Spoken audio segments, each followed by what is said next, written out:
My aunt was like a second mum. She was always there for me and I felt comfortable with her. I could talk to her about anything, even things that I couldn't with my mum. She was my security. She was the person who would stand up for me and make sure I was okay.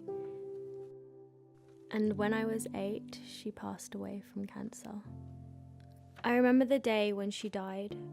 Everyone around me was really upset, but I couldn't cry. I couldn't show any emotion, so I kept all my pain inside. At the time, it made me feel empty, yet so overwhelmed. I felt like I needed a really big hug. You feel helpless and vulnerable, and it's annoying because nothing that anyone can say or do will help you. When I was 13, I moved to Hong Kong. I was really sad to leave England because that meant leaving all my friends and my home behind. I showed a lot of anger towards my parents. It was really hard for me to make friends at my new school, and I really struggled with the move. I started to show my emotion by hurting myself.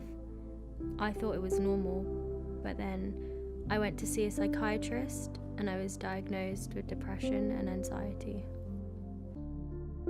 Throughout that time I was going to church, but I wasn't going for the right reasons. I remember being on holiday in the UK and I was invited to this Christian event for young people. I'd been there before, but this time was different. I really let myself loose with God and became vulnerable. I didn't want to live the way that I was living anymore, and I just really wanted to give things to God. My biggest fear was seeing my parents in pain over the things that I'd been doing to myself, and I just couldn't bear the thought of that. So I remember being prayed for that night and asking God if He's real to show me, and that's when I felt His embrace for the first time. It was like that hug that I had always wanted. I knew that this was when I needed to make more of an effort.